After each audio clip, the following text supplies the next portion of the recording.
Isang mapagpalang araw po sa ating lahat. Ako po ang inyong lingkod, Kuya Ronald, and you are now listening to the first episode ng The Labstrack Podcast. So, na-miss po namin kayo sa maraming pagkakataon. At now, this is the opportune time para po tayo muling magkita-kita muli. Pero ang kagandahan po ngayon, hindi po tayo nag-iisa. Kasama ko po ang mga batikan, mga poging mga pastor, yan, na siyang membro ng Labstrack Movement board members po sila, no? At sila po mga katuwang ko sa pag-oorganisa ng mga gawain ng Labstrack. So this is our way of telling you na hindi namin kayo pwedeng hindi makadaupang palad kahit online. So without further ado, let's welcome yung ating mga kaibigan. Handa na ba yung ating mga poging pastor? Isahang exposure sa inyong lahat. Yan. Nandiyan na ba? You know, ang popogi. Bati-bati muna tayo. Okay. Sino pwedeng mauna? Pastor Jay. Yan, shalom. Yan, isang pinagpalang sandali, no? Kasi baka hindi natin alam anong time nila ito papanood. So pinagpalang sandali na lang. We would usually pastor upload this 8 or 9 PM siguro ng gabi para marami tayong makausap. Yan. Okay. So it's good to Pastor Jay. Have you back, have all of us together again. Okay. Pastor, introduce nyo rin kung saan kayo nag-church para at least alam na mga tao na tayo ay may mga ministry rin. Sige, Pastor J. Mendizon, Church So Blessed International in Taytay, yan sa bayan. Okay. Yun po, pastor tayo doon. Okay, next.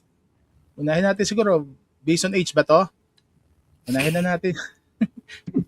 Si Kevin, hindi. Pastor Ron.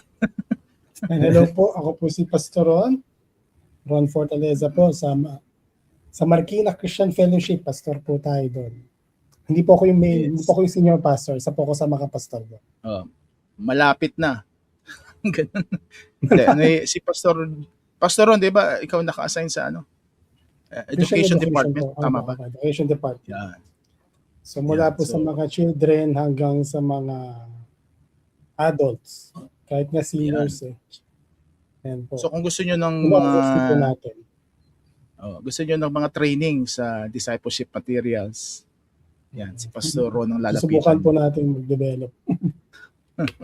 Alright. Good. Kuya Kebs, ito mayaman na to Tingnan mo yung bahay, parang asan yung monitor mo dyan na parang pang MMDA? Wala. Maraming monitor sa harap to mukhang 10 Hindi. Konti lang. Hello guys, GM. I'm Kuya Kebs, your Kuyas and Daddy now. I'm from Hope of Life. Dapat Papa Kebs na. Daddy Kebs na. Pangit ang Papa Kebs, parang parang Papa Jack. Pangit ba? Daddy Kebs. Daddy Kebs na lang. Hindi, gusto ko tawag sa akin na anak ko, Kuya Kebs para may branding pa rin. Pero magkapatid lang. Kidding aside guys, I'm from Hope of Life. I'm a ministry leader. I'm a couples ministry leader. Binitawan ko na yung youth. Binitawan ko na yung youth. Tumatanda na daw ako Bigay ko na daw sa iba. Pero I still yung mga events ng church. I actually handled events team on our church. That's why a lot of organization ng hinahandle ko ngayon. Hindi na ako naging speaker. Bigay ko lang sa kanila. Wow. Matindi ba? Mga ilang oras ba ang tulog mo na lang? Pagka maswerte na ang 4 oras na tuloy-tuloy. Di ba? Medyo mahirap to yung adjusting kasi tsaka hindi totoo yung tawag dito, wag mong patulugin ng tanghali. Kalokohan 'yan. Tutulog pa rin sila magigising pa rin sila ng madaling araw kahit hindi sila natulog ng tanghali. Kalokohan. Kasi mas maraming sleeping hours ang need ng isang bata. Siguro gumigising lang sila gumigising lang sila para kumain lang tapos tutulog ulit. So talaga magigising. Every 4 hours yata yung Kebs, o 3 hours, no? 3 hours at least daw po. 2 to 3 hours. Kailangan kumakain sila. Ayun yung Okay. mga things na inaano ko ngayon. Merong 4 na parang troubleshooting. Kunyari, umiyak. Ang troubleshooting is either nag-poops, nagwiwi, kailangan mag-burp, o kailangan nagugutom. Ayun, ang daming Oo. ayun yung mga troubleshooting ko right now. Iba-iba So, raw ang mangyayari, iba-iba yung iyak eh. Iba-iba yung iyak daw pag may kailangan. Wala pa nga daw yun pass. Sabi ng pedia namin, lalabas daw yun parang after 2 to 3 months. Parang ngayon so, talagang context po mga kapatid. Bagong daddy lang si Kuya Kevs. Opo, Kaya kami first time nag-usap dad. ngayon. So, ang mangyayari, marami-raming puyatan. Okay. So, sa mga kaibigan natin nakikinig ngayon, well, since this is not really live, this is only recorded, we still appreciate yung inyong comments. So, you can visit our Labstrack Facebook page. And then yung Labstrack email namin, yan sa sticker, umaandar. So, pwede kayo mag-PM ng feedback ninyo, ng comment, and also suggestions if you want to discuss more topics sa ating podcast. Okay, for our first topic, mabilisan lang ito eh. So, konting intro lang yun. Kayo ba'y nakikinig, nanonood, mga pastor, ng nagaganap sa ating bayan? Yun ang tanong. Hindi po. We want to discuss this upfront. Kasi marami sa atin, alam nyo na, busy sa maraming ginagawa. Pero ito, hindi po pwedeng hindi pag-usapan. Kaya ang una natin topic, the maiden topic ng Labstrack Podcast. Tcharan! Yan na. Ayos. Pananampalataya at politika. Napaka-serious no? Parang serious. Pero kailangan natin pag-usapan ito. Sino una magko-comment? Sino magko-comment siguro? Anong nararamdaman nyo? Siguro yun ang tanong ko. Anong pakiramdam na nasasadlak tayo sa ganitong uri ng mga, sitwasyon? Although, hindi naman ito ang lahat ng concern ng buong bayan. Pero paano nyo tinitignan? Paano nyo pinapakiramdaman yung nangyari? O busy kayo mag-Bible study? Grabe. Busy ako magbenta ng condo pass. Pero ito nga yung gusto natin palabasin dito eh. Tayo mga bivocational pastors, I do counseling on the side, I have my local ministry. Paano natin tinitignan, sinisipat itong mga issue na to? And for the benefit ng ating mga nakikinig na talagang yung iba nababanas, yung iba may mga sinusuportahan. So, let's start the discussion siguro. Sa akin pas parang siya eh. Siya yung intermission number sa gaya mo, Bible, counselor din ako, Mr. din. So parang para malibang-libang, sige nga, ano kayang nangyayari sa politika o gaya kahapon, pinasabog na naman na yung ng ating Pangulo. minsan nagiging parang entertainment pero deep inside, sa ilalim niya talaga, magkahalong shame and magkakaroon ng shame saka konting anger eh. Ano ba ito nangyari sa amin? Yung the August Chamber of the Senate. Ano nangyari dito sa yung halls nila, the sacred halls nila, Jokno, Tanyada, Lorenzo Tanyada, Salonga. Ano nangyari? Ganito na ba yung nagkaroon na ba ng may tawag sila diyan eh, no? Parang sa Xerox, kada Xerox mo lumalabo ng lumalabo. Lumalabo yung mga mambabatas namin na ba? Nababawasan na ba ng substance talaga? So may pagkukumpara, pastor, sa mga old classic senators sa current contemporary ones.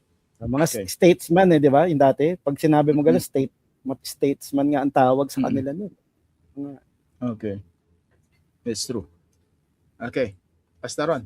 Ito, tahimik to si Pastor Ron. Reflective eh. Marami na naiisip ito.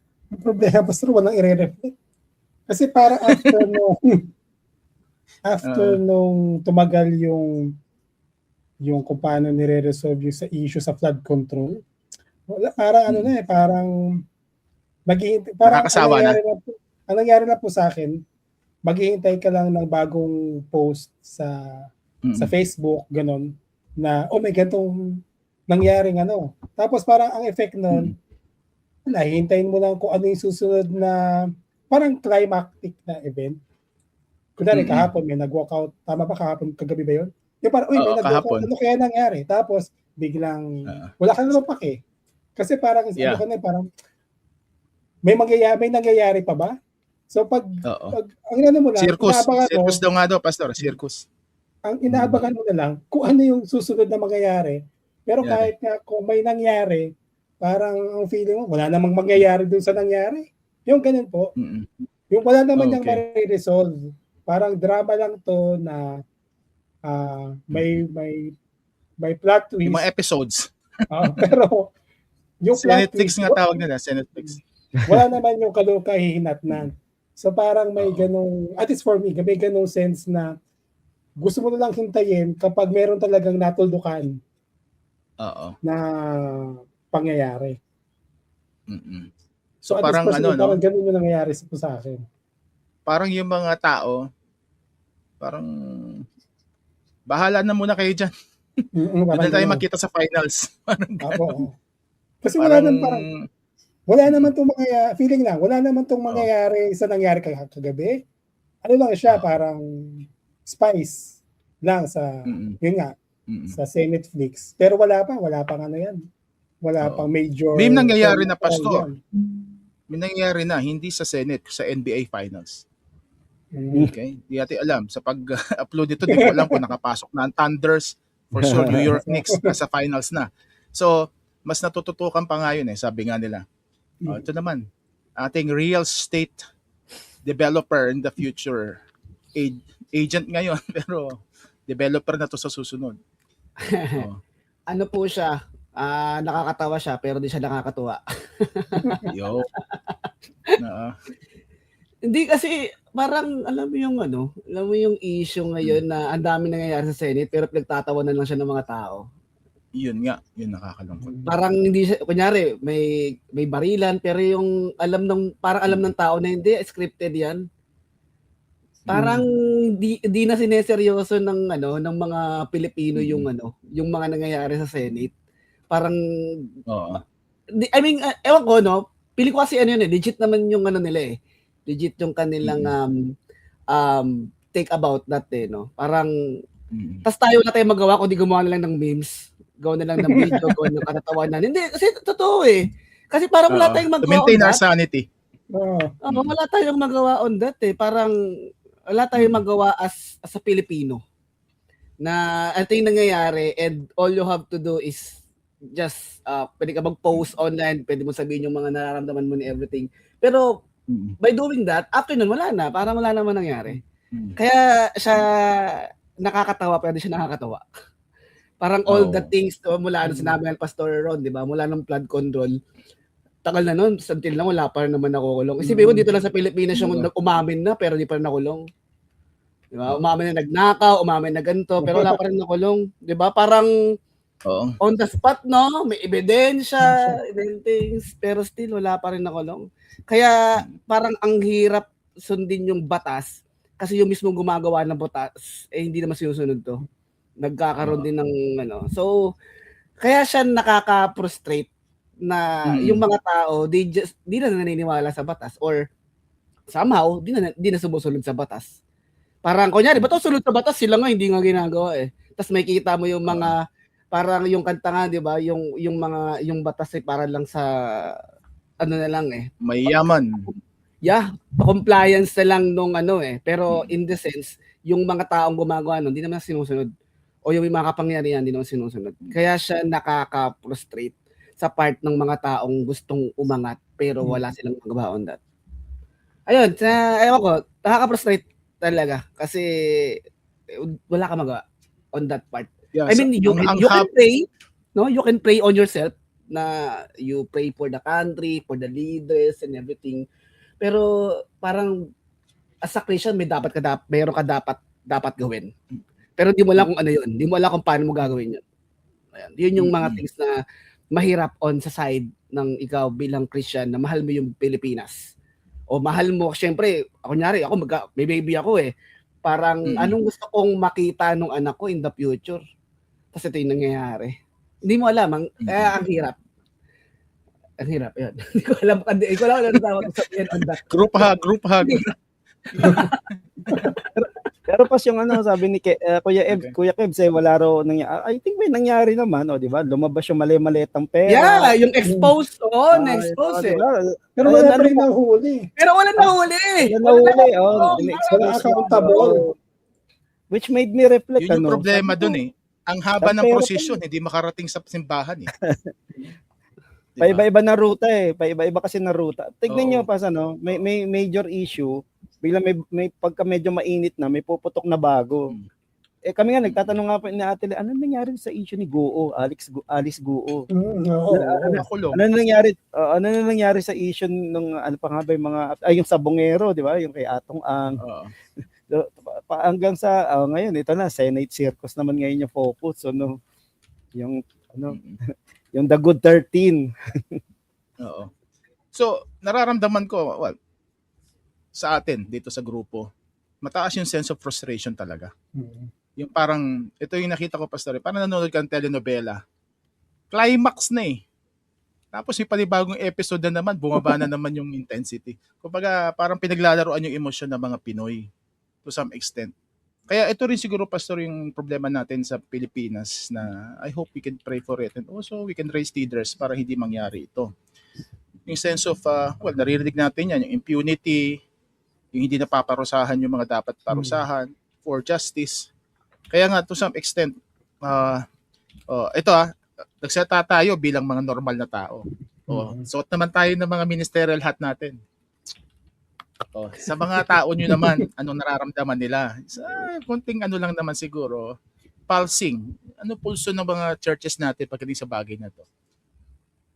How do you approach the issue? Lalo na, kunyari, di ba, kanya-kanya tayo ng positioning pagdating sa political issues. How do you maneuver? Yun na lang ang word. Paano kayo gumagalaw bilang pastor na may sariling pananaw? How do you relate this sa ministry? Generic kasi ako eh. Parang, anong tamang term? Kunyari sa social media, I don't post ng about being kulay, no? Ang posting ko generic bilang Pilipino. Medyo mahirap siya sa side, pero kasi parang meron kaming mga friend ko na sa GC na we talk about it.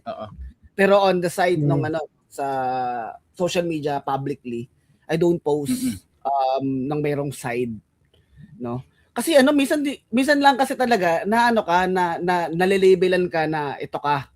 Kasi ito yung post mo. Pero technically, hindi ka naman hindi mo naman yung pinopront eh. Ang pinopront mo, malito. Obvious naman na malito eh, di ba? Obvious naman na ito tama to eh. Parang, kahit anong partido ka pa, mali ito. Oo, kahit anong partido ka, kahit anong pinaniwalaan mo, parang may common sense naman tayo na mali magnakaw. O paano pwede mo bang anuhin 'yun? Pwede mo bang ipaglaban 'yun na na tama yung magnakaw? Parang sinasabi mo na 1 + 2 = 3, pinipilit mo eh. Parang hindi siya ganoon eh. So on the side ng bilang Christian, bilang ministry leader, kailangan mo kasing kailangan mong ipakita din sa mga member mo o sa mga taong tumitingin sa iyo as di naman tayo malaking impluwensya ko. I mean, pero somehow we are micro-influencer. May mga taong nag-look up sa iyo. Small group leader ka, di ba? So, so pag nakikita nila yun na, pag sinabi mo na magtiwala ka sa ganito, tapos nakikita nila ganito yung ginagawa mo. Kaya minsan kahit kunyari meron akong post, sobrang haba, gusto ko mag-rant, tapos dinilit ko. Kasi, sinunbig ako eh. Ang hirap talaga. Minsan gusto mong gusto mong mag-rant na ganito, ganyan. I-private mo lang. Hirap eh. Kasi pangit naman nun, wala nakakita, post ko, hindi mo nakakita. Parang wala yun sa part ko eh. Pero ayun nga, minsan, ko na lang, gumaano na lang ako, may mga friend na lang ako na doon ako nag-rant na, ba't ganito, ganyan. Yun na lang yung mga things nun. Pero ayun, in the side of being ministry leader sa social media or online man or offline, I'm still on the generic bilang Pilipino. Walang kulay. Mahirap siya, no? Mahirap siya. Pero, yeah. Pero ang mahirap nga, Kevs, di ba, kahit non-partisan yung post mo, talagang base sa nagbabasa, bibigyan ka ng kulay. Yeah, either ka kapanalig ka nila o kalaban. Ganun yata no? Kapanalig. Pag hindi ka ang question na lagi nila DDS ka ba? O kaya either tiklawan. Either ganun. Tinklawan o DDS. Yun lang naman ang ano nila eh. True. Oh. Pastor Ron, ito muna. Sa isang church sa church ninyo, how do you describe o sa iyo bilang minister? Sa akin sa church, basta ang ginawa ko po, sinuggest ko dun sa mga pastors namin na kailangang may education na mangyari kung paano natin dapat tignan as a church or as Christians yung nangyayari. Kasi parang kahit ako lost parang paano nga ba titignan natin to as a church? Kasi siyempre may side ng pag nagtawag ba ng rally, makikirally ba tayo? Yung gano'n. May pastor kami na ang sabi niya na pag-call ba ng prayer rally, tapos iba't ibang relihiyon, magsama-sama para mag-pray, parang ang stance or ang thinking, pag nakisali tayo doon sa prayer rally na yon, parang ina-acknowledge mo na tatama yung ibang relihiyon, kasi nagpe-pray tayo, nakikipray tayo sa kanila, clearly naman, iba yung, sorry naman, sa mga nakikinig, iba yung Diyos nila, iba yung Diyos natin. So parang nonsense yun na makikipag-pray tayo kasama nung ibang pananampalataya kasi iba naman talaga yung pananampalataya nila. So yun po yung parang ni-request ko sa mga pastors namin na kasi sila yung mas at least sila sinusubaybayan pa. So paano haharapin o paano titignan yung nangyayari. So para ako, wala akong, dahil nga medyo detached ako sa nangyayari, ang request ko doon sa mga pastor namin yan, how do we make sense sa mga nangyayaring ito? Kasi may part, ito personal naman po, may nabasa akong libro, tapos ang sabi niya, nag-flourish ang Christianity in spite sa political environment na na persecuted ang mga Christians. So kumbaga, whether good ang nangyayari sa government or pangit yung nangyayari sa government nung panahon ng early church, nag-flourish sila, dumami sila. So para may part sa akin na ganun ba yung dapat na thinking na ipagpasa Diyos natin yung nangyayari sa government at gawin natin yung mandate sa atin bilang Christians, and hopefully katulad ng sa Roman Empire, although hundreds of years yun, nag-turn around. Nagkaroon ng masyadong matinding influence na ang Christianity na hindi na undeniable na, kaya parang nag-switch na from, kung tama po ako, naging ganun nakatindi yung influence sa Christianity na naging minor na naman ang paganism. Although nagkaroon naman ng ibang problema yon, pero parang may part sa akin na ganun ang thinking. Kailangan lang talaga nating i-push yung pagiging Kristiyano at makita ng mga tao na yung liwanag ni Kristo sa mga churches. And then meron niyang magkakaroon yan ng effect.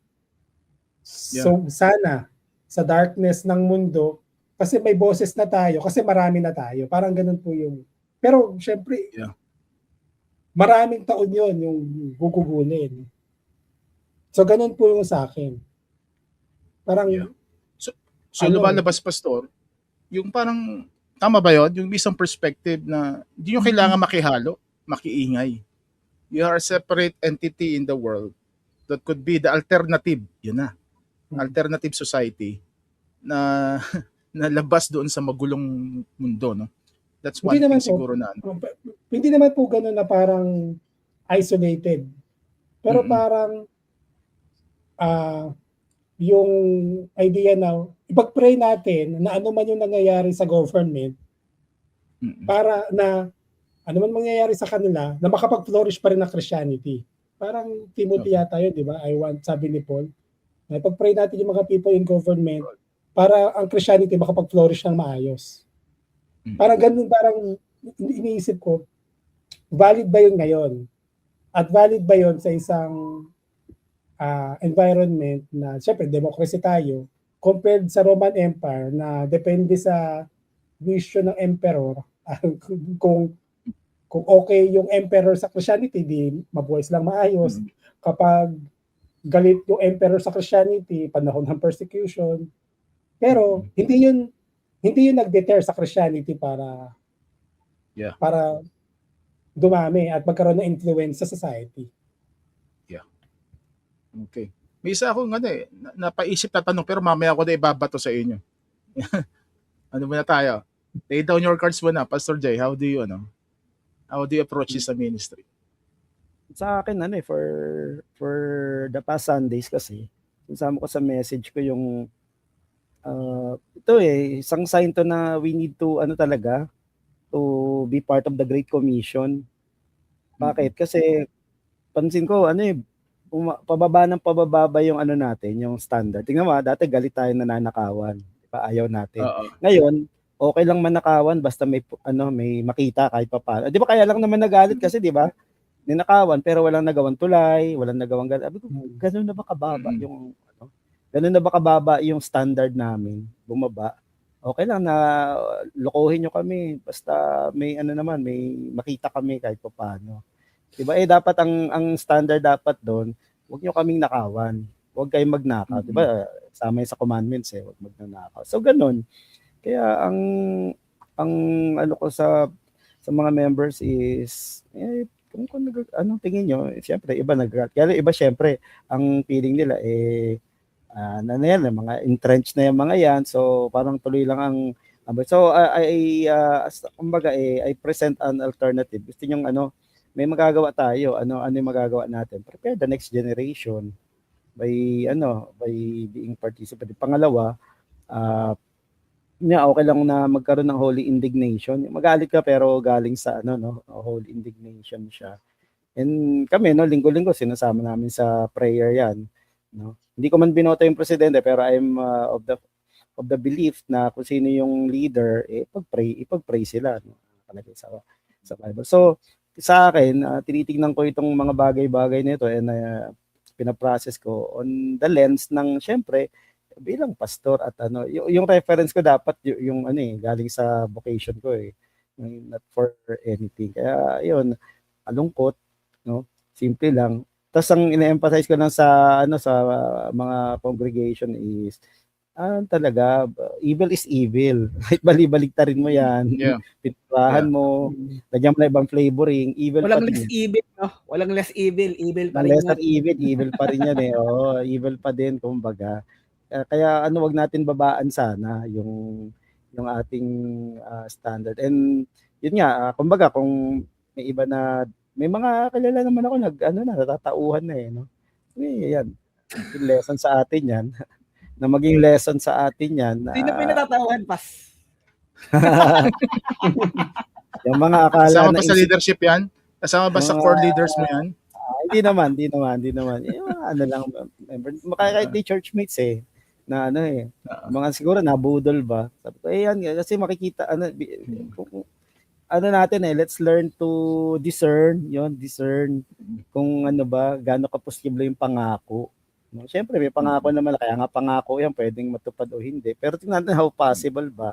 And pa din titignan mo pa rin yung values nung paniniwalaan mo. Kaya ang emphasis ko talaga, strengthening values tayo, ang values natin yung values na yung original design natin from the Lord, di ba? Kasi image and likeness natin siya. Yun ang values natin di ba?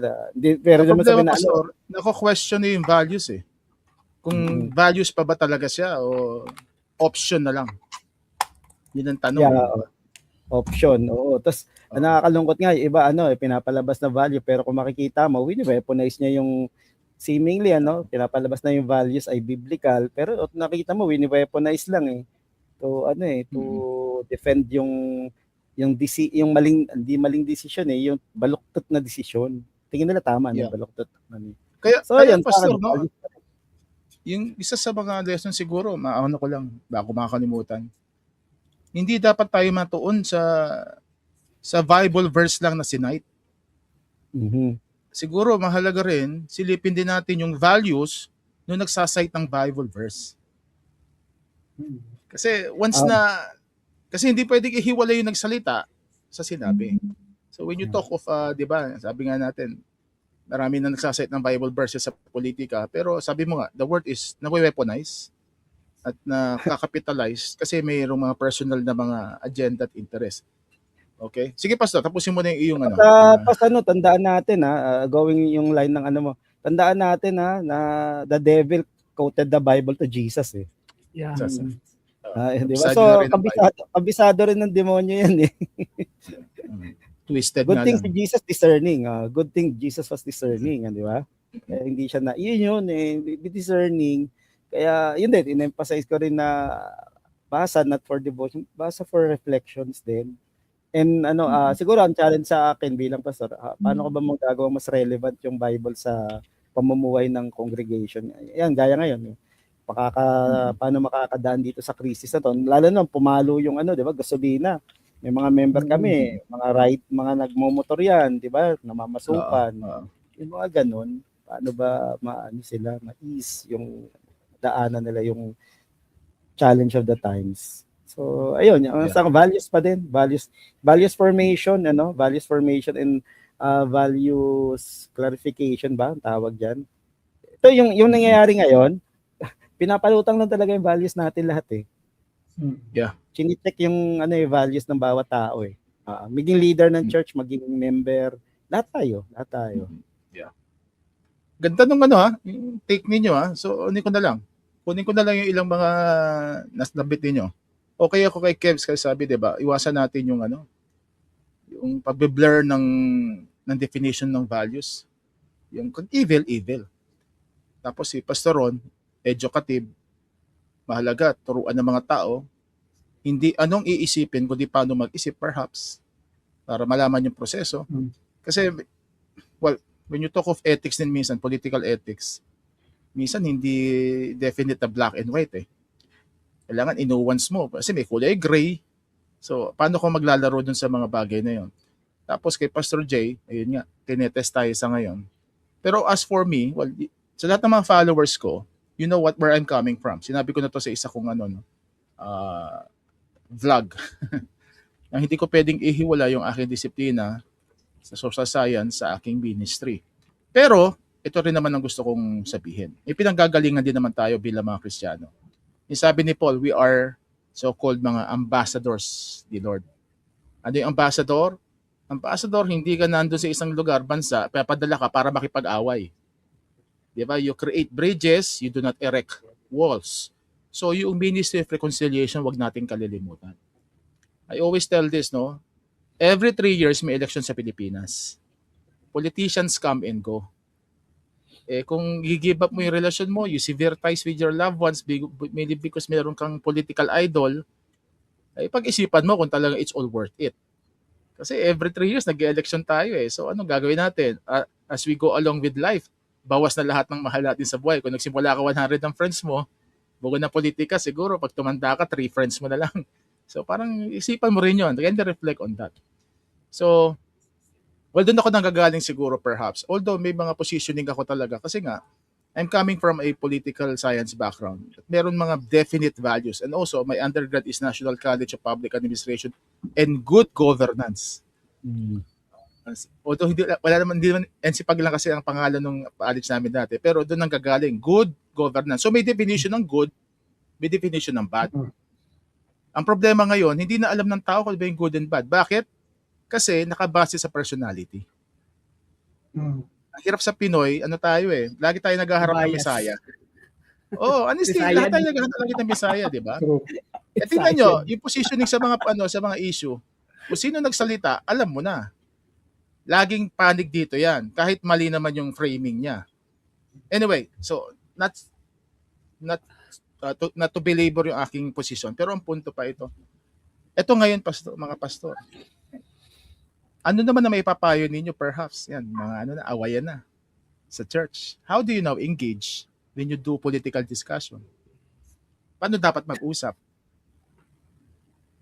Doon tayo sa mas kalmado, sa pinakakalmado si Pastor. Paano mo pinapakalma, Pastor, perhaps? Yung mga heated discussion, or how do you teach about it? Wala pang lang. Wala pa daw, Pas. Wala pa daw. Wala pa Pero kung kalmado pa. mag-uusap, Yes. dapat magsiset ng ng set ng rules of engagement. Yun. Kumbaga, Rules of ganito. engagement. Pag-uusapan natin ay ideas, hindi kulay, hindi personality. Once na nagbanggit kayo ng personality at hindi issue pinag-usapan natin, hinto, kalma, pahinga muna. Parang dapat may gano'n na, kasi pag walang rules of engagement, pag pag na-feel na napipisil yung yung bata ko yun na, away na yun. Sasaktan yung manok ko, parang gano'n. Nakukurot. So dapat, sa akin, pag-uusapan natin, itong issue nito, sa kung ano man. Tapos ano ang take natin lahat doon sa mga, kunyari, alam nating evidence, alam nating issue, ng mga lumabas na mga balita. So anong take natin lahat doon? Tapos we conclude, pero wala makapasok ng personalities. Kasi hirap talaga pag nagpasok ng parang mas matindi pa kay Jesus kung kung sampalatayaan. Mas na-offend pa kay Jesus. Oo. Manok I mean, very personal ang Pinoy, di ba? Personalan talaga ang Pinoy eh. We identify ourselves with people. Tapos po, kapag meron talagang magbanggit ng parang leaning towards against sa isang personality, basta parang nawawala na off topic na, kailangan strong pahinga. Hindi yan ang pinag-uusapan natin, hindi tao ang pinag-uusapan natin. Issue yung pinag-uusapan natin. So I think po, pero theoretical yan kasi wala pa naman po nangyayaring gano'n. Pero maganda pastor yung punto na una-una may rules of engagement. Siguro isang madadala ko sa rules of engagement, bawal ang pikon. Walang personal. Pag may napipikon, siyan ka muna. Separate natin yung facts tsaka from opinions. Kasi minsan inahalo natin yung emotions natin dun sa facts eh. Kaya nangyayari yung truth minsan hindi siya nagiging totoo kasi nilagyan ng emotion. So dapat hindi natin nilagyan ng emotion. Naalala ko sinabi niya pastor ni attorney yung makulit na comedian si attorney, kaibigan nila pastor. Chico. Si Chico. Si Ed Chico. Ang ganda sinabi niya doon, parang sinabi niya doon na wag mong gamitin pangalan ng Diyos. With the facts, gamitin mo with the facts na meron ka. Kung totoong wala kang ginawang masama. Which is true. Same sa Christian. Huwag mong gamitin yung pangalan ng Diyos kung talagang wala kang ginagawang masama, harapin mo. Pakita mo yung evidence na wala ka talagang ginawa. So, same din with the quick question lang sa lahat bago tayo magpatuloy. Quick question. Ano dating sa inyo? Ini-invoke si Lord sa mga political debate. You follow me, you believe in me because I follow God. Yung mga ganon. Meron kasing may thin line. Kaniwala ko is between you and the Lord eh. Kasi i-expose ka nila kung i-expose ka nila kung may ginagawa kang kalokohan eh. Parang kunyari sinabi mo to, it's between you eh. Ikaw yung ikaw yung makakaramdam ng something kung alam mo totoo o sinasabi mo o hindi. So hindi ka makakatulog. So i-expose ka rin ni Lord kung may ginagawa kang kalokohan. So it's a matter of time kung kailan kanya ma-expose o kailan lalabas yung talagang ginawa mong kalokohan. So, I think kahit sabihin mo yun, I don't want to judge you kung sinabi mo yun na sinasabi mo na you are on the side of God or whatsoever. What I think is, it's between you and the Lord. And darating time, ikaw yung magbubuhat niyan eh. Sinasabi mo eh. Kung totoo ba yun o hindi eh. So, I don't want to judge kung sinabi niya yun hindi. And the thing is, yung sinabi niya yung verse, happy ako kasi sinabi niya yun, marami nakarinig. Baka mamaya, somehow, yung narinig yung verse na yun, may tinamaan or bigla siya na-curious magbasa ng Bible. So, di natin alam eh. Pwede rin na-share yung gospel on that time. So, yun yung mga things na inisip ko tuwing may mga sinasabi na I'm on the Lord and everything. I don't want to judge on that. Still, again, it's between you and the Lord when you say that. Ayun po sa akin. Si Pastor Jay. Pastor, nakagawa ka na ba ng exegetical paper mo? Naalala ko lang yung sinabi dun sa nahiya ako yung sinabi sa isang news program na sinabi. Meron tayong mga lawmakers who are quoting biblical text instead of referring to the law or the constitution daw. Kumbaga issue of politics pero ang kina-quote nila ay Bible verse to resolve. Nahiya ako sa sarili ko nung sinabi 'yon. Sabi ko, Lord, are we misrepresenting yun lalo na to. And Pastor, that's precisely why do we talk about this. Kasi nagkaganon-ganon na yung mga issue eh. Oo nga eh. 'Di ba? May mga nagsasabi, some politicians represent the body of Christ. Ganun ba talaga yon? Do they really represent us or lahat man, kung sino man? Kaya we really have to talk about this. Well, from this group, I hope we can di naman shed some light per se, no? Kundi at least mabuksan yung dialogue about this conversation. So as for you, diba? Pastor, parang nag-cringe ka. Oo, sa akin naman baka kasi ma-misinterpret ako ng mga ng podcast na to. I'm not against that. Ang akin lang, sana kung gamit yung tamang reference, pero titingnan mo pa rin niya kung ang underlying principle niyan biblical pa rin. Kasi pwede naman kasing, di ba, there are lots of books na without quoting the Bible verse, so kita mo yung Christian values godly values, di ba? Integrity, honesty, goodness, di ba? Kasi hindi naman kailangan direct pero pwedeng implied na puma-follow sa divine law di ba? So, kaya ayun ang akin na kumbaga harapin talaga. Minsan kasi parang nagtatago sa tatago na doon sa libro ba. Yun nga mahirap nito, hindi consistent yung message sa messenger. Kaya yun magugulo yung natumbok mo, Pastor. Magugulo yung tao. Magugulo yung tao. Sweeping pa naman minsan yung mga tao, ganyan pala kayong mga Christian yun ang doon True. Kaya nadamay tayo. Dami-dami kami ni Kebs ng mga pogi na wala namang ginagawa. Diyan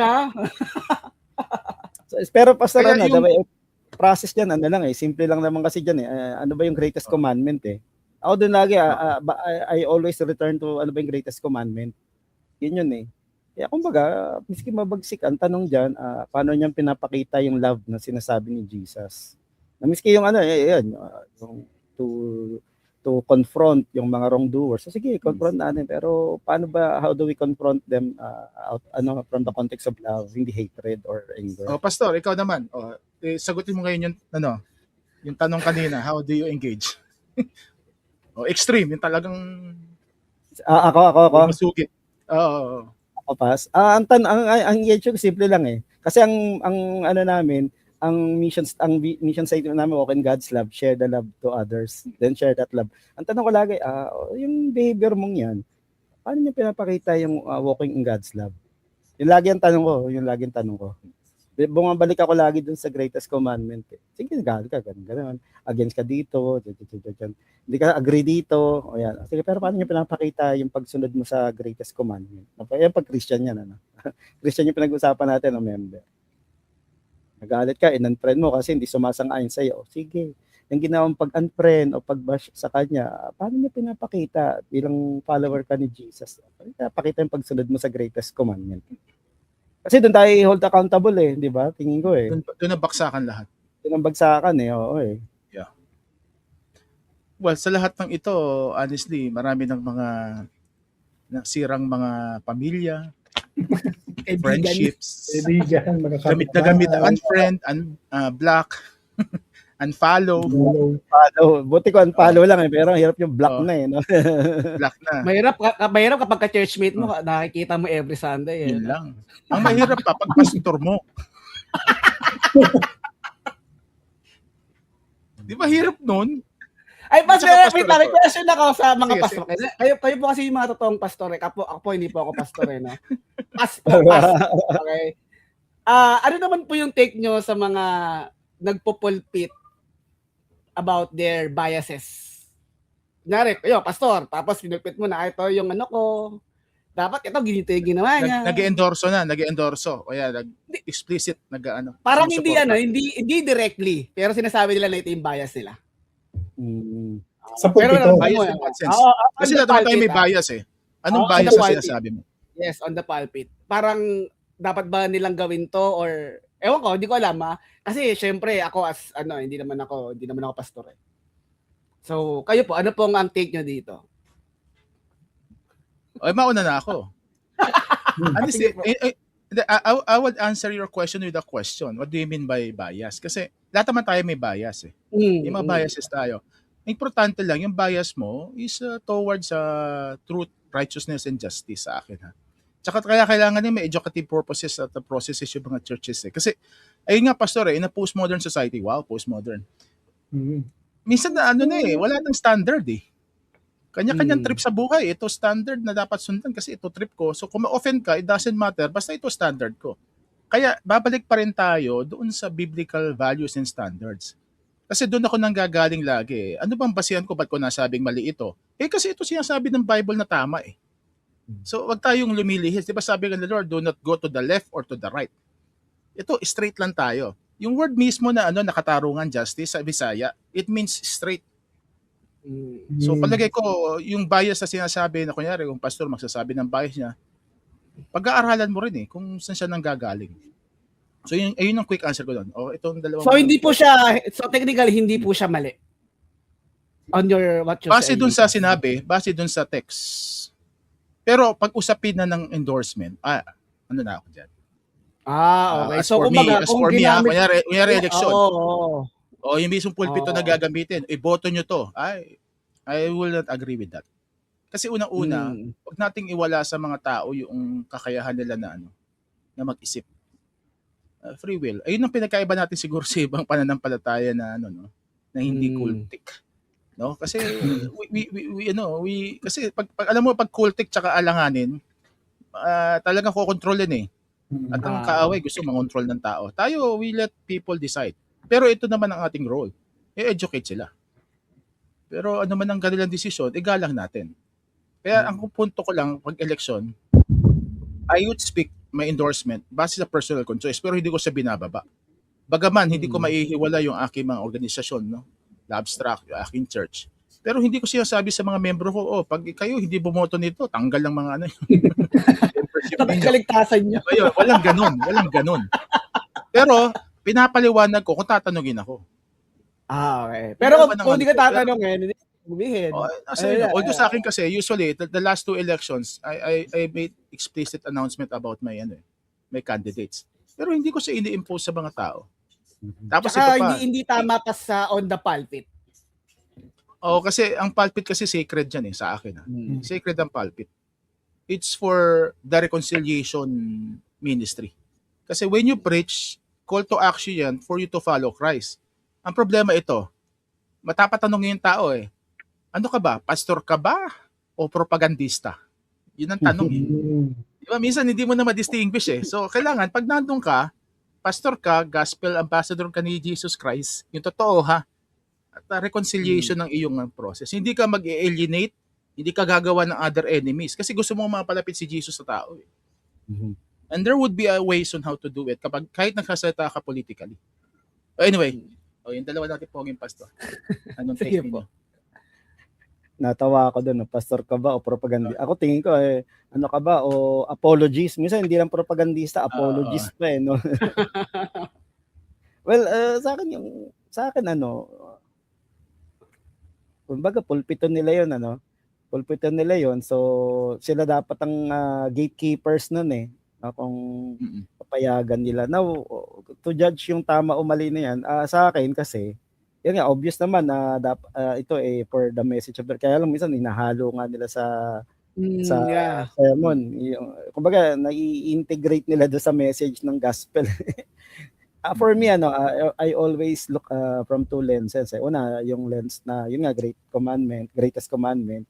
Pangalawa, sa lens naman ng isang counselor. Yun, sa akin, the way I do things kasi, yung gaya ni Pastor Ronald, pinipresent ko lang yung side.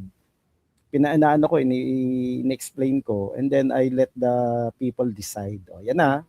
Ito yung alternative dyan sa pinaniniwalaan mo. Yan.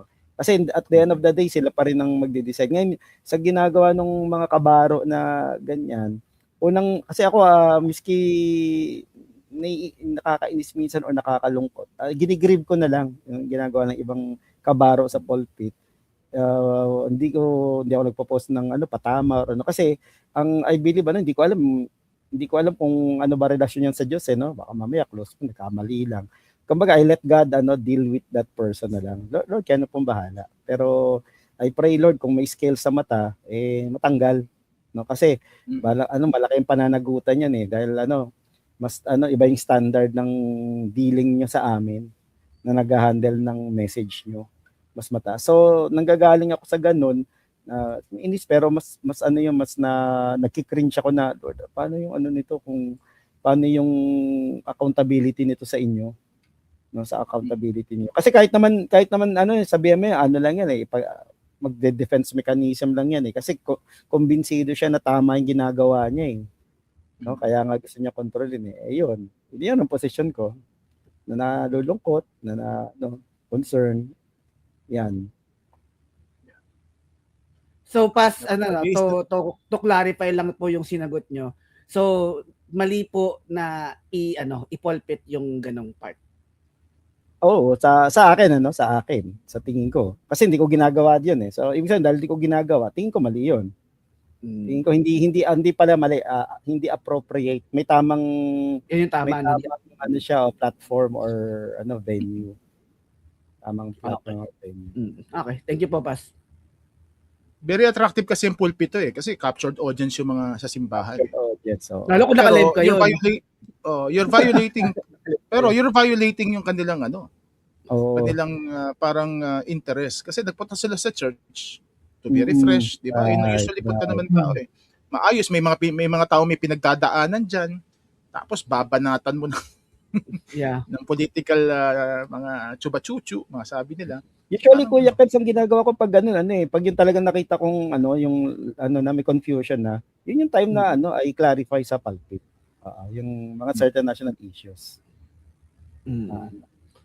Clarify, not to impose, Clarify. Okay. Kayo ba, Pastor Ron? On that part? Yeah, hindi ako nagpo-preach Hindi, pero nag-preach po kayo before I mean, kayo po as a side ng pastor. Ang isang ang narinig ko na I think yun yung ginagawa ko dati. You preach the truth. Yung parang tuturuan mo yung tao kung ano yung principles na dapat panghawakan. Kunyari, pagpili ng leader, dapat ganito, dapat ganito, dapat ganito. Wala kang sabihing tao, pero i-preach mo kung ano yung dapat na nakikita sa leader. So parang ganon. Tapos hayaan mo yung tao mag-decide. Kasi at least ang binibigay mo information dun sa o parang binibigyan ng enough information yung mga tao kung ano yung characteristics nung dapat na leader na or kaya pati yung mga stance. Although feeling ko yung stance medyo personal yun Kunyari pagdating sa mga issue ng society, wag tayo magbanggit baka may mag-bash natin. Pero yun, ito ang stance natin bilang Christians. Hindi tayo sang-ayon sa ganito, ito tayo. So although sabi nga okay sana si gantong kandidato kasi okay siya sa gantong stance, tapos pero hindi natin gusto yung gantong stance, sabit dito. So sayang naman. Pero yun yung pagtuturo, yung ano yung proper stance sa mga issues, ano yung mga characteristics na dapat nating pinipili sa katulad sabi ni Pastor J, ang pagnanakaw ay hindi sana okay na may nanakaw basta may benefit tayo. Hindi, ang pagnanakaw ay pagnanakaw at tinakawan tayo. So yun yung ituturo. Tapos syempre wala hindi yung mananahimik kasi may naambon na naman ng corrupt. Oo. Bigyan ako niyan Oo. Naayudahan. At least may parte ko kahit pag nanakaw. Ganun minsan ang argumento. Grabe tumawa si Kevin. Marami ka nang tanggap Nakakalungkot Hindi. eh. Hindi Ganun na. talaga yung ano eh. Ganun yata. Ano kasi siya eh. Mahirap kasi siya, ano? Kasi I guess ko po yung point yung tatlo eh. And side of us. Kasi it's just, I just think lang yung point of view niyo po on that part. Kasi ang dahil ko nakita, naka-live pa minsan. Siyempre, ito yung sinasabi. Parang, ba't ganun? Pag election yan. Mayroon kang side ng side ng brain mo na, bakit yun yung sinabi? May ganun. So I want to hear sa side ng point of view ng isang pastor.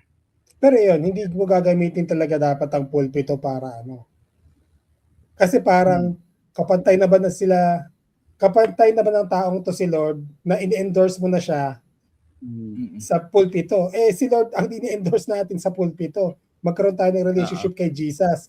Tapos sasabihin mo rin, magkaroon tayo ng relationship kay ganitong politiko, iboto natin siya. O ipagtanggol natin siya. Tama yan, yung pag-suporta natin kay ganito. Parang Jesus ba siya? Siyempre hindi. Jesus man siya. Tsaka mahirap nun, i-endorso mo. Kung nagwala, Ayan, Okay. totoo, Oo. tama. babalik ka ba sa pulpito, sasabihin mo, ay sorry po, nagtao lang. Wala namang ganun Okay. usually nangyayari sa pulpito eh. Kapag In-endorse. nagkamali ng choice. In-endorse publicly pa, no? Oo. Naka-live pa. Oo. Parang Hindi pwede mo na siguro, problema. ako personal, pwede mo siguro gawin yun, pero sabihin mo siya as ikaw. Kunyari, ikaw as Ronald. Hindi pa rin. As Sa akin, Hindi sa Ronald pulpito. Boy. Sa pulpito, hindi sa pulpito. Hindi sa pulpito. Hindi, kunyari, Personal usap, kwentuhan, kwentuhan. social media, ano mo yan eh. Facebook mo yan eh. Pero I think on the pulpit, I think pili ko dun naman tayo nag-aisa na hindi siya, there's a thin line, saying that you are endorsing people, endorsing politics. Kebs, okay ba sa'yo to? Ito, kunyari, eleksyon. Sige. Tapos nagpatawag yung pastor. Sino sa inyo boboto dito sa presidente na to? Kuha lang ako na representatives. Punta kayo sa harap. Pag-pray natin lahat sila. Okay lang ba sa'yo? Hindi. May alam mo kung ganun eh. Bago Talaga mag-eleksyon, pinapunta ganun. lahat ng representative o sino boboto dito. Talaga nag-all out sila. Pero sabi lang nung pastor, we will not be divided by this. At least kung sino man boboto natin, magkakapatid pa rin tayo sa Panginoon. Okay lang ba sa'yo yung ganun? Ang niya, siguro kung hindi yan live, kung sa kanilang church lang, siguro cool na yan eh. Pero kung naka-live ka, may mga taong nakakakita, I think yun yung hindi good for me. Di, For pero me to, lang. Skip, sa to, hindi lang isa ang pinatayo. Lahat ng lahat ng kandidato. Lahat ng Kunyari kung candidates. 10 presidential candidate, 10 rin na magre-represent bawat tao. Hindi. Ayoko. Ang awkward kasi. Hindi nakapantay sa Ako, Jesus. ako lang to, no? Ang awkward siya for me. Pero Okay. kung sa kanila okay 'yun. Di 'di ba? Sabi naman ni Paul, you can do everything but not everything is beneficial. Kung May mag-benefit sa kanila 'yun, di gawin nila. Kung hindi mag-benefit, di wag nilang gawin. Iba-iba naman Nangyari Hirap Nangyari naman sa yun. akin kasi, nung bago ako sa Taytay, election yun eh. Bigla may tumabi sa akin na ganun ba ba, matanggap. Kumandidato dating mayor yata, vice mayor. Hindi ko alam na kandidato pala ng konsihal. Kinamayan ako. Oh. Ano kaya? Bigla nung hindi naman tinapos yung service eh. Sabi, pastor, si po yan, kandidato. Ganun ba? Pero baka in-expect niya siguro papakumustahin. Papatayuin siya kapag sila tayo. Welcome. Hindi ko naman ginawa. Hindi ko ginawa. Oo. Tinandaan ko yun para kung may bibisita. Naalala ko lang. No, isa pa yan, pastor, di ba? Marami nagpapatayo sa pulpito ng mga politiko. Yan. So, ingat din tayo dyan. At ito pa, pastor, meron ako nakikitang practice din sa body of Christ. Pinagpe-pray yung mga politiko bago mag-eleksyon. Ang problema ko doon, honestly, okay lang, pastor, kung lahat ng politiko present eh. Pero ang optics kasi, kunyari ilan lang, o minsan, madalas nga isa lang pinagpe-pray eh. Hindi ba implicit endorsement ang dating nun sa iba? Yeah. So para sa akin, you might as well not, kunyari, invite ka, sasabihin kasi nila, ay hindi sumagot yung ibang, ibang kandidato, kaya wala sila dito. So sa akin, all or nothing, pwedeng ganun, perhaps. Hindi, hypothetical ha, kasi di ba ang punto, kapag wala yung iba dyan, tapos iilan lang yung parang to some extent, it leaves a bad taste in the spirit ng marami. Kumbaga sa akin, ito rin, dagdag ko lang. Bilang mga pastor, ang iiwasan natin, Di ba, mga shepherd nga eh. Yung sarili mong flock sasaktan mo. Kasi hindi ka naging maingat, so how you do things. Kaya nga importante na yung mga pastor hindi maging mga zilot pagdating sa politika. Kasi sabi nga ni Pastor Ron, si Jesus ang ang ino-endorse lang natin, no, for president ng buhay ng bawat isa, hindi kung sino-sino. Kasi ang dami nating mga nangyayari, nagkamali na tayo before, lalo na yung mga churches nag-split. I know a lot of churches.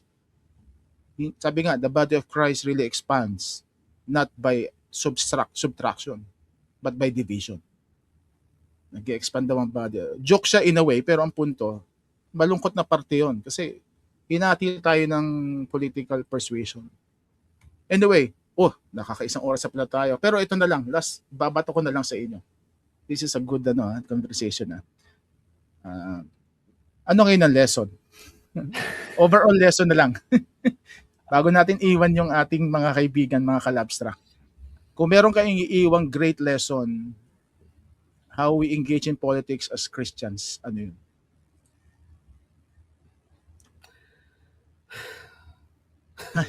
Buntong hinagal lang.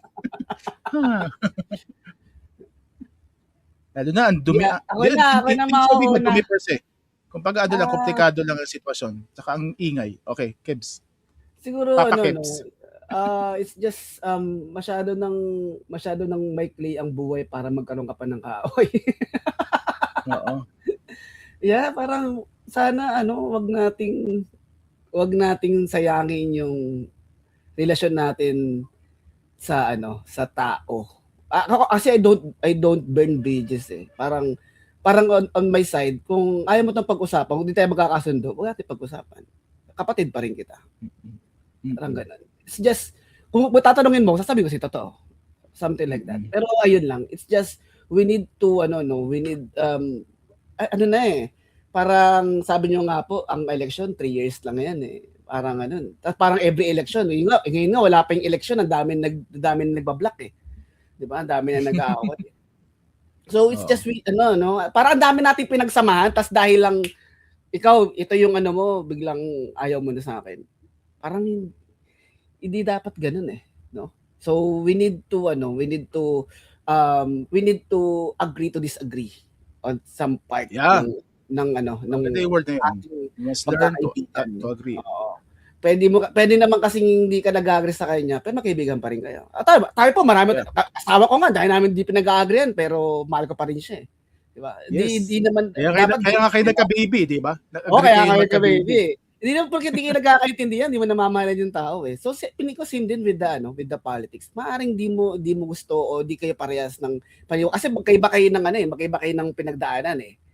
Magkaiba kayo ng kinalakihan, maaring ito kaya to yung mo kasi malamang baka tinulungan kanya whatsoever. But the thing is kung mo siya, kaibigan pa rin tayo, mahal pa rin kita, kapatid pa rin kita sa Panginoon. Tanggapin mo pa rin sila bilang Panginoon. Kasi in the end of the day, it's tatanungin pa rin tayo, welcome my good and faithful servant pa rin eh. Hindi naman, welcome my good and kung anong pinili mong politician eh. So sana doon tayo magkasundo in the end. So ayun lang, ang tawag dito, masyado nang maikli ang buhay para magkaroon pa ng kaaway. Yes. Palakpakan tayo. Bakit palakpakan pa? Okay. May mga effects eh, so gamitin natin. Okay. Okay, sino Streamyard ba yan? Ang galing ah. Okay. Pastor Jay, ikaw. Sa akin pa in the midst of it all, faith and politics, huwag natin kalimutan yung identity natin in the Lord. I think we need to navigate through these issues, faith and politics, through our identity, di ba? Kasi ano ba yung identity natin, sabi ni Lord, ano ba sabi ni Jesus, paano tayo makikilala? Hindi naman because of your good reasoning, good debating skills, di ba? By this they will know that you're my follower because of your love. Kaya ganun pa din eh. Kumbaga, paano ba natin ipapakita yung identity? Alalahanin natin, sabi mo nga, ambassadors tayo. Actually, hindi lang naman sa New Testament yon. Going back sa Old Testament pa lang, Genesis 1:27, yun naman talaga yung pagkakalika sa atin eh. Punuin ng mundo, hindi lang physically, ng likeness ni Lord, kundi yung image and likeness niya. Yun ang kaya lang na-contaminate ng demonyo eh. Kaya I believe, in navigating through these issues, gaano pa ba natin nire-represent yung Panginoon na tinanggap natin sa buhay natin? Siya pa rin ba nire-represent natin o baka ibang Panginoon na, no? Baka ibang Panginoon na.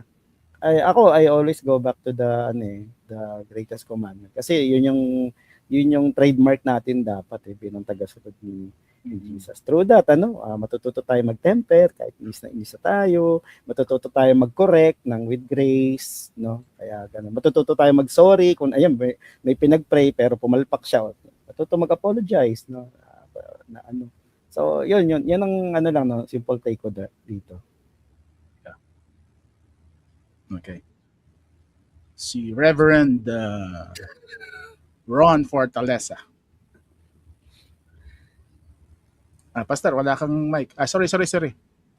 Na-unmute yung mic mo. Yan. Go. So, para po sa isang person na medyo disengaged ngayon, parang hirap. Pero siguro po, yun yung ang isang pwedeng sabihin as yung isa sa Timothy na verse na sinabi ni Paul, pray for pray for yung leaders natin para magpatuloy ang Christianity na sa Pilipinas ng maayos. Tapos, although it would take really years, pero at least somehow, yung mga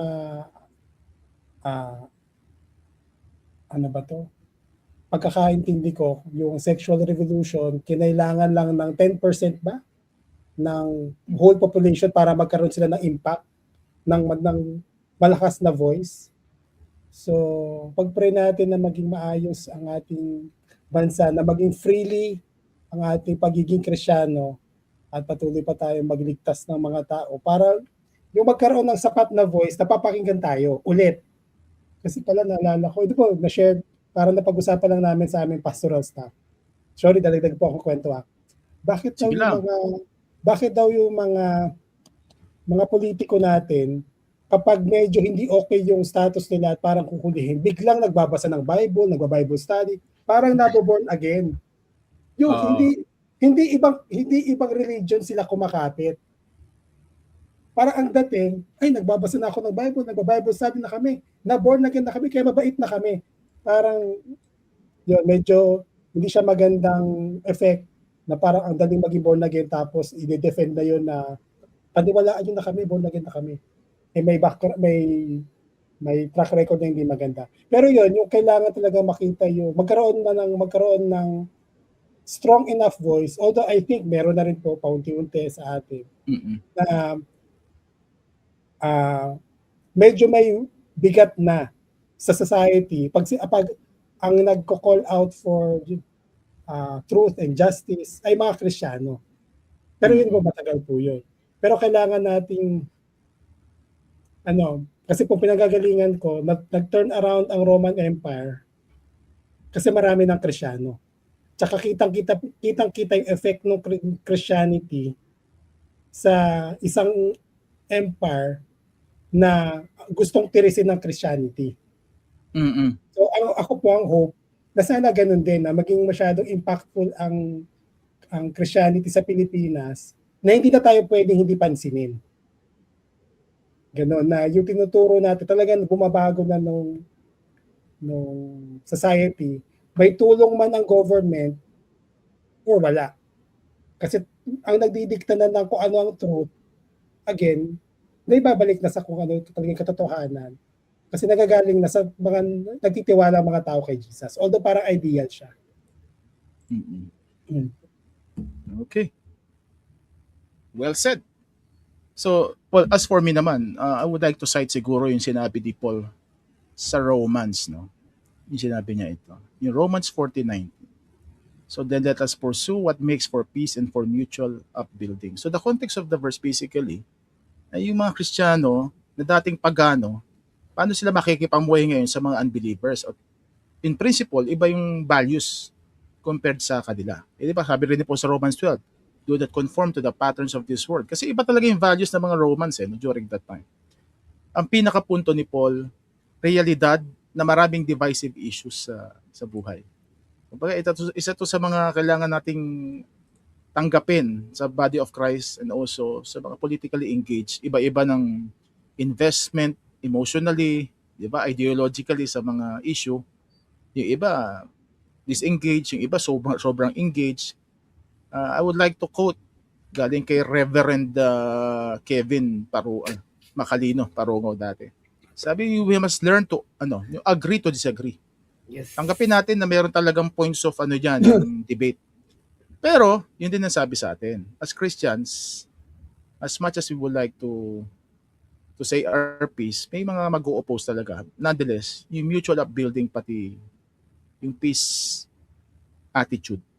Kasi we're ambassadors of the Lord. Kaya nga sabi ko rin, ako position ko, I may say my piece about political issues, pero hindi na ako nag-engage sa mga troll. Kasi that's my opinion. Sabi ko, doon kayo sa wall ninyo. Pero ibang usapan na kapag, di ba? Kapag hinaharas ka na, baka cyber libel na yun. Nonetheless, ang position natin bilang mga Kristiyano, sana ma-represent natin na maayos si Kristo kahit sa pag-uusap sa politika. Okay? So, mga pastor, at I think this is a good conversation. Kung may mag-request na mag-part 2, manda lang kayo. Just in case. Kasi hindi pa natatapos yung telenovela yung sa Netflix, sabi nila, no? Kung may mga tanong kayo mga kapatid, we hope to engage with you. Kindly email us or PM this page at tignan natin sa ating mga susunod na podcast.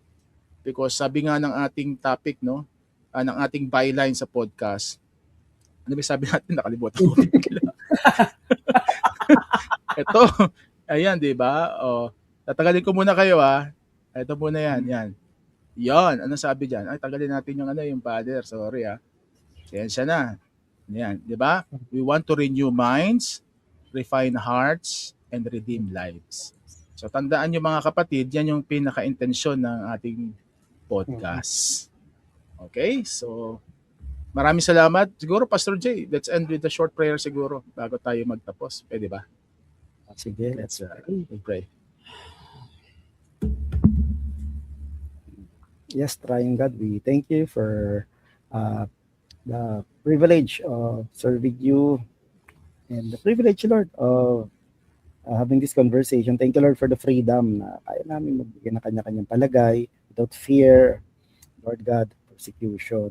Lord God, we just ask for your continued light, Holy Spirit, and we ask for the freedom won by Jesus on the cross. Sabi niya, you shall know the truth and the truth shall set you free. Lord God, may the truth really set everyone free. Lord, hindi po yung convenient truth namin, kundi yung talagang truth na galing sa inyo. Kaya may we filter everything through your lens, Lord God. Po yun Kaya we ask, Lord, that we really engage each other in love. Yun yung tatak namin, Lord God. And far be it that we be separated by political alignment, Lord, affiliation, Lord, conviction. Lord, maybe kung meron man magdudugtong or common point sa amin, kayo po yun, Jesus. Mag-disagree man kami sa lahat ng bagay, pero yung pagmamahal po ninyo, yun na, Lord, ang magbigis sa amin. May your love bind all of us together. Na miski may hindi pagkakaunawaan dahil sa pagmamahal, magkasundo po kami na mag-disagree din, pero Lord, agreeably, Lord God. Salamat po. Just declare, Lord God, your shalom to be upon everyone, Lord God, and Holy Spirit, continue to shed light, Lord, sa lahat. Salamat po. That's our prayer in Jesus' name. Amen. Thank you, Lord. Amen. Amen. Amen. So, mga Labstrack, see you sa susunod na mga podcast ng Labstrack Podcast. At hindi lang kami ang inyong mga kasama. May makakasama rin tayo iba nating mga kaibigan na tatalakayan at iba-ibang mga issue sa buhay, sa lipunan, sa buong entire universe, if that would be relevant to you. So, ako po si Kuya Ronald. Pakilala kayo. Kayo po si... Ako po si Kuya Kebs. Pastor J po, kasama nyo. Pastor Ron po. Okay, so maraming salamat. Pagpalain po kayo ng Panginoon.